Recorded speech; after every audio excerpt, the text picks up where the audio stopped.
All right, guys, hugs, not drugs. So we're going to start off with where my gambling started. So ever since I was very young, I want to say 4, 5, 6. Actually, it started at 6 because I came to Maine when I was 6. And my dad used to go to these card games. And he would bring me with him. I was like the only kid there. It was because he'd lose all his money and he wouldn't have money for a babysitter. And so I would go with him to these card games. The guy, his name was Bobby Bruce, and Bobby would hold these card games at his house. I don't know what they would play. I think it was 7-card stud. That's all I remember. They would play variations, like if it was your turn to deal, you would pick the game that was being played. And so I remember seeing people win and being like, I want to win money. And I would always ask the adults, hey, can I play? And they would never let me play. And then at the end, like Scott, Bobby's brother Scott, he seemed like he was always like the big winner. And at the end, like he would always win all this money. And then he'd say, here's $5. Whoever wants it, just take it. And I remember saying, I want it. And then they would never let me take it. I'm like, he just said anybody can have it. Why can't I have it? And I realized now he was trying to just be sympathetic to the loser.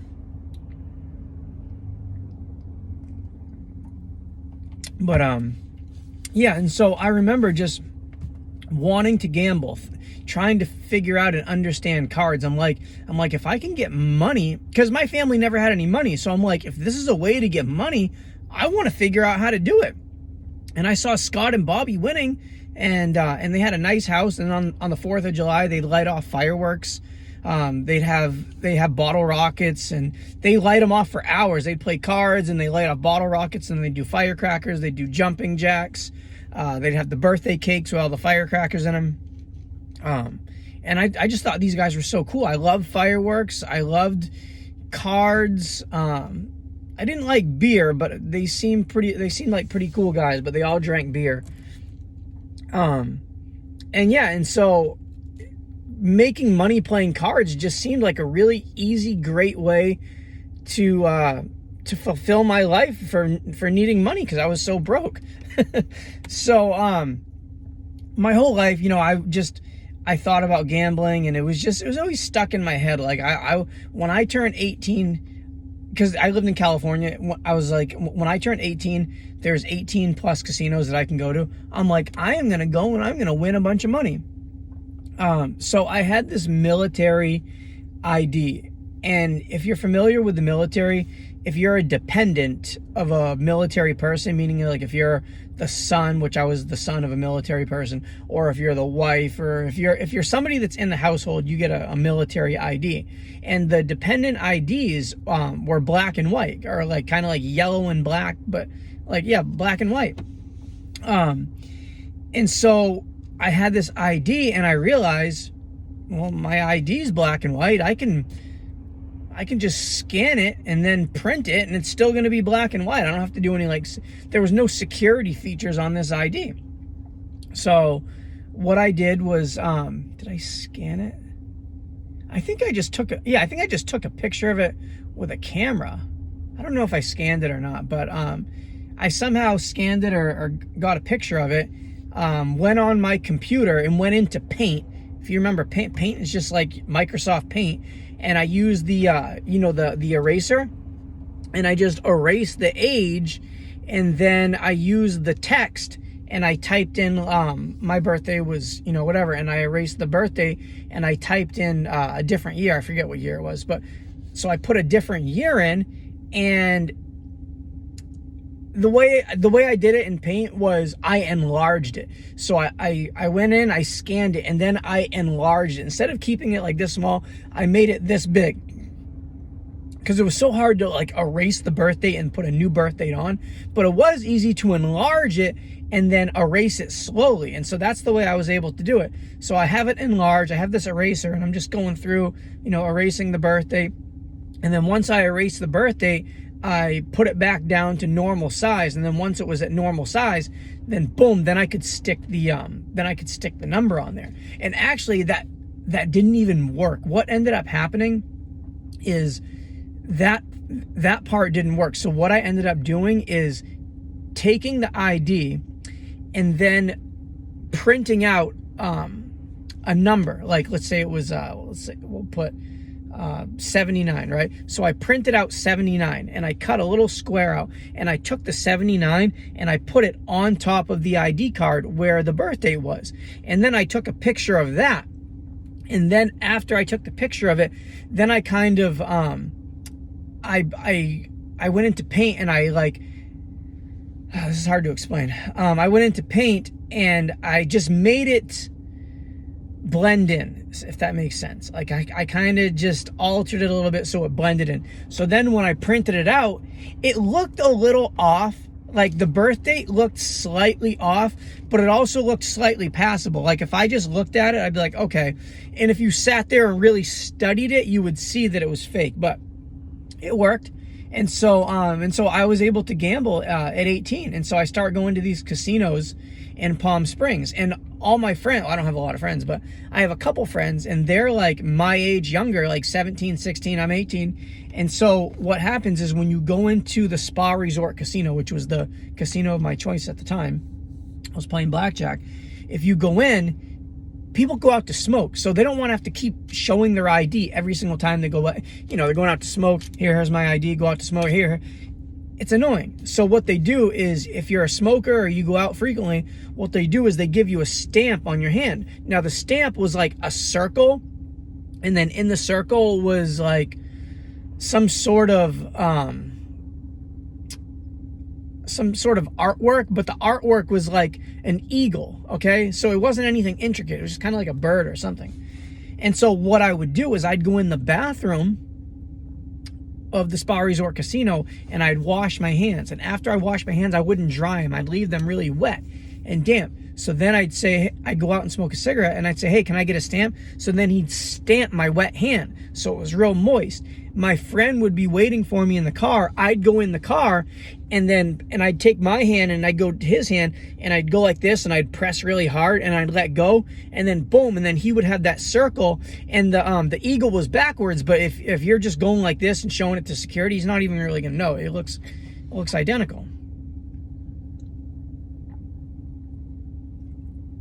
So I'm gambling, and I think it was one of my first times playing. I was a waiter at Islands at the time, Islands Restaurant.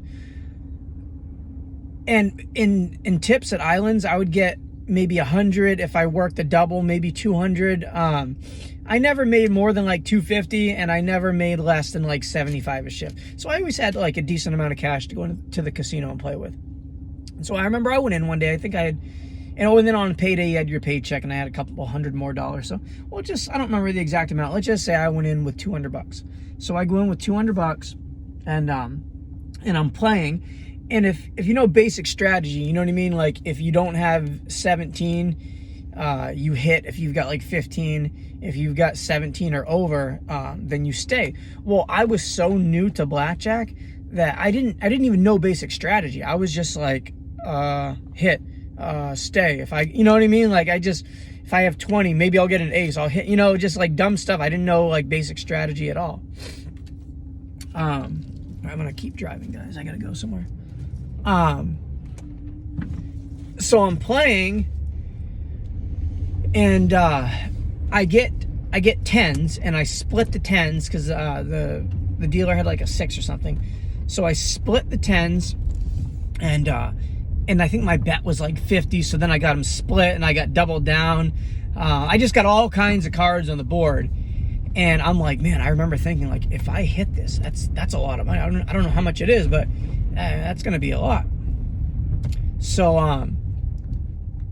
I remember I ended up winning. I forget like what the dealer had, but I ended up winning, and I went on a roll where I just kept winning and winning and winning. And by the time I looked in my hand, I had $2,000 in black chips, $100 chips. So I take a couple black chips. I'm like, I'm gonna go try slot machines. So I waste 200 in slot machines, and I remember exactly how much I had. I had $1,800. So I walked out with $1,800, and there was a fish market next door to the Spa Resort Casino. And this place had bomb seafood. Like, it was like a tiki bar, so you'd sit underneath the bamboo. Palm Springs is hot, so all the doors are open. You get the desert breeze. And I remember I used to love just going to this fish place. It was semi-expensive, but the atmosphere was really cool. Just I got to be a lot of like around pretty girls, and it was just a fun atmosphere for me to be. And it was right next to the casino, so I wasn't too far away, but I could go there. I could drink, I think the beers were like $4, and I go there and I just drink beers and I just enjoy myself. And whenever I won, that's the spot where I would go. If I was up a couple $100, I'd go to the fish place. They usually played sports, so if the Lakers were playing, I'd be watching the Lakers. And that's what I would do. And so I lived in 29 Palms, but I worked in Palm Desert at the Islands. And the drive from Islands to 29 Palms, depending on traffic, is about an hour and 20 minutes. And I didn't have a car at this point. So my mom worked in Palm Desert. So like we'd be in the house in 29 Palms. My mom worked Monday through Friday, and she had to be there by like 8 in the morning. Usually my shift started at 11. So what I would do is I would just catch a ride in with my mom every single day. She would drop me off at the bus stop, or I'd put my bike in the car. She would drop me off, and I would just cruise around and explore the city until it was time for my shift at Islands. Oh yeah. No, she would drop me. I was part of the Palm Desert Athletic Club. That's right. She would drop me off at the athletic club, which is really where I honed in on my basketball skills. If you guys watch my basketball videos, that's really where I learned how to play basketball. I joined the Palm Desert Athletic Club out of convenience, not because it was a fancy club, even though it was a very nice club, but it was because my mom's work was right on the way. So she didn't have to like make any extra stops. She would just, it was just right there. I think it was, what was it, Fred Waring? Anyways, she would just go and she'd drop me off at the athletic club. I'd work out for a couple hours, and then I would take the bus to work. Now I remember. Speaking about this is like bringing up memories. I completely forgot about all of this until I'm talking about it now on camera. But yeah, so I'd work out at the athletic club and go to work. Now my shifts would end between usually like around 3 and 4. My mom would get out at 5. So what I would do is I would get out, and my mom, and Islands to my mom's work was like 5 minutes away. So if she needed to pick me up, it didn't matter really where I was going to be very close to her. And so she would come pick me up. Well, I had this casino thing going on, and I didn't tell her about the casino. What would I tell her? I don't remember what I would tell her, but I never told her I was at the casino.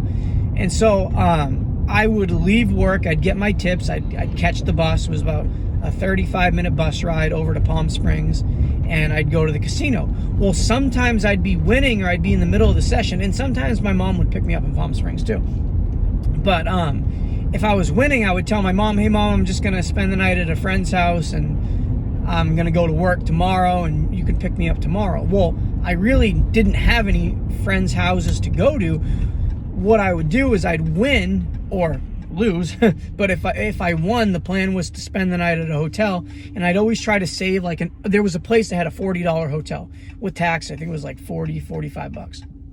And so I always knew that I could stay at this place for $45. It was nice. Looking back now, I can't believe it was only $45. But yeah, and so I would stay. Well, I was such a degenerate gambler, even after a short period of time, that I wouldn't save any money for a hotel. I'd get down to like my last $40. I'd be like, all right, I'm going to bet it and hope I win. And so I would lose. And then by the time I've already lost all my money, it's whatever, 8, 9 o'clock at night. I am flat broke. Like, I didn't save $1 to get on the bus, and I'm in Palm Springs. I've got to survive the whole night. And then, like, I'm wearing my uniform, so I'm planning on just going to work, like, continue, like, wearing the uniform that I'm already wearing right now. So, like, my plan is just to survive the night, go to work. I think I could get there early. like if I wanted to and relax. So I think I could actually get there at like 9 in the morning and start like eating food, and you know, like I could hang out in the like employee area or whatever. But so I would do that. I'd go like an hour earlier and I'd get some food and just kind of relax. But what I would do at nighttime, if I didn't have a hotel room, and this, guys, this is really what shaped my life for a long time. I was never homeless. Okay, let me back up. I was never homeless from the age of 18, like pre-18. I was never homeless. There were times that I was in centers and, you know, temporarily homeless for a couple days, but really never experienced homelessness until after 18. So I'm on the streets, and I'm not a street person, and I have to basically just stay on the street until the next morning. So what I did is I found this area, and it wasn't a dealership lot.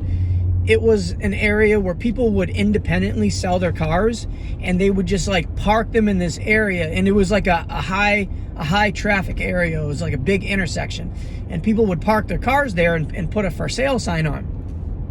And there was always cars there. And I remember I would just go up to the doors to see if they were unlocked. And I remember there was this Volkswagen Golf, and it was parked there for a while, and the doors were unlocked.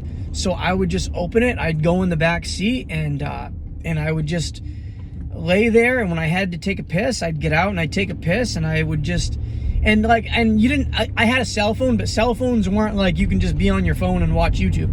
That's not the way cell phones were. Like if you had a cell phone, which I did, the batteries didn't last very long. And if you had games, it was like Tetris, or if I had a BlackBerry, I don't remember what I had, but I played Brick Breaker. There was no surfing the web. And if there, I take that back. There was web surfing, but it was like Yahoo. You could check your email. Very basic things. You could like check the news. Yeah, there were actually, I take that back. There were some things you could do on the internet with those crappy phones, and you could get lost in a rabbit hole. And yeah, you know what? Now that I'm looking back, I did do that. I would just be on the phone, like looking at things. But you also had a data cap. So like now you can just surf the web. Back then there was like a data thing. So you couldn't use so much data. And I remember like not always having data. But yeah, and so I would just sleep in this Volkswagen Golf and wait until the sun came up. And I think I would like ask people for bus. Oh, no, that's right. I'm remembering now. I didn't have it in me to panhandle back then. I wish I would have knew how to panhandle back then. No, what I would do is I would just wait for the bus, and then when the bus came, I would politely, kindly ask the bus driver if I can get on, and usually they would let me. And then if they wouldn't let me, there was usually somebody on the bus that would speak up and be like, hey, I got $1. You got to remember, guys, I wasn't homeless. I didn't look junked out. I wasn't strung out. The only thing I did was drink, and I think I smoked weed, slightly messed around with pills. But when I was working there, it was mostly just alcohol and weed. And sometimes I wouldn't even smoke weed because weed made me weird. But yeah, so when people would see me back then, you know, at 19, 20 years old, it was very easy to help me out because I was young. Like, you could tell I wasn't homeless. I wasn't strung out. So people didn't mind, you know, doing a young kid a favor back then. Now, once I got homeless and got strung out, yeah, there was no, I shouldn't say that either. I guess a lot of people did help me, but it's different when you're strung out and you smell like crap and you got blood and track marks all over your arms. That's just a little bit different. But yeah, so I would catch the bus. I would go to work. And I'd be so exhausted that a lot of times I wouldn't even go back to the casino. I would just have my mom pick me up and I'd go and rest and then, you know, save my whatever, $75, come back and then do it all over again. Well, gambling really took me to a dark place. So I worked at Islands for 2 years. Started off as a host for like 2 months. Moved my way up to waiter. And I worked at Islands for 2 years. I really grew up there. I started when I was 19, or maybe I was 20. No, 19, yeah. I started working there when I was 19, and I had my 21st birthday there. I want to say I was 22. I think I was either 22 or close to 22. But I was there for 2 years, and I really like just became a man there, I guess. And every day, I'm not gonna lie to you guys, and I'm not gonna downplay this. Every day that I worked there for 2 years, it was the casino. It didn't matter if it was Christmas, Easter, New Year's, whatever. I was at the casino. I wasted every single dollar for 2 years straight, and so I can calculate. I lost about $60,000. I was making about $30,000 each year as a waiter. Worked there for 2 years, $60,000. Lost every dime. Never bought anything. Like if I needed something like shoes or something, it was usually my mother that would buy me. I didn't pay for food. My mom paid for food. Yeah, sometimes I go to Denny's, but for the most part, every dime went to the casino. Oh, and I'm going to backtrack. I remember telling, so when I had walked out of the casino and I had $1,800, this is what happened. This is, like I said, this is one of my first times playing. So I go, I have my money. It's in my pocket. I got $1,800. I walk out of the casino and I'm so excited. I got all these plans. I was going to buy a car for $1,000. I was going to, I was going to lower it with lowering springs. I had all these great ideas for this $1,800, right? So I walk outside and I got to walk through valet parking. And when I walk through valet parking, I see the valet guy and he's parking this brand new Mercedes-Benz. I think it was like 03 at the time or something, 02. And he's parking this brand new Benz. And I'm just like, man, that thing is nice. It had the chrome rims, convertible, like this thing. Oh man, this thing was flossing, right? Something you see in a rap video. And I'm just like, yo, I'm going to take this $1,800 that I have. I'm going to go back to the table and I'm buying me one of those Mercedes. And I'm doing it.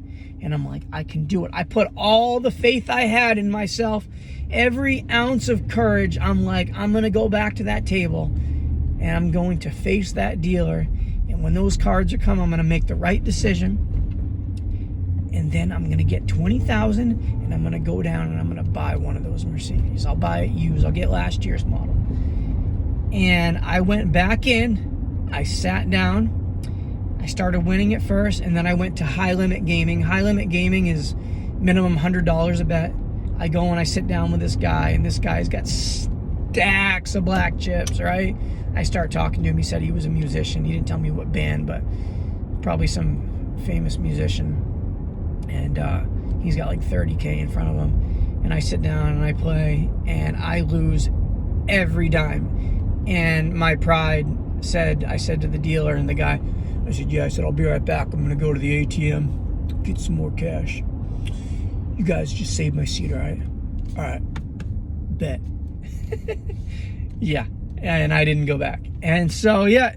And so I ended up sleeping in the Volkswagen Golf that night. And like I said, guys, this went on for 2 years. Eventually, I did sort of make it work for me. I met a couple friends. I had another friend named Ernie, and Ernie also, he was younger, and so I'd give him the stamp. He'd go to the casino. Well, he lived in Indio, which is about 30 minutes from Palm Desert, and we were both waiters. And so he would let me spend the night at his house. We ended up getting an apartment together, me, him, and his dad. Really nice condo. But so Ernie let me stay there, and Ernie had a car. He had a Mazda 626. It was nice at the time. It was like a 98. His dad eventually bought him a brand new 05, 04 Honda Civic for his birthday. And so we used to cruise around in his brand new Civic, had 0 miles. But yeah, and so that made it a lot easier. When Ernie became my friend and he would let me stay at his house, me and Ernie, man, we were like best friends. Should I go into what happened? I think I made another video about what happened to Ernie. I'm not going to get into that right now. Yeah, so Ernie would let me stay at his house, and my mom didn't have to do as much work, and it was easier for me. Ernie didn't mind driving me around. Sometimes he let me drive his car. Me and Ernie, we were like brothers, man.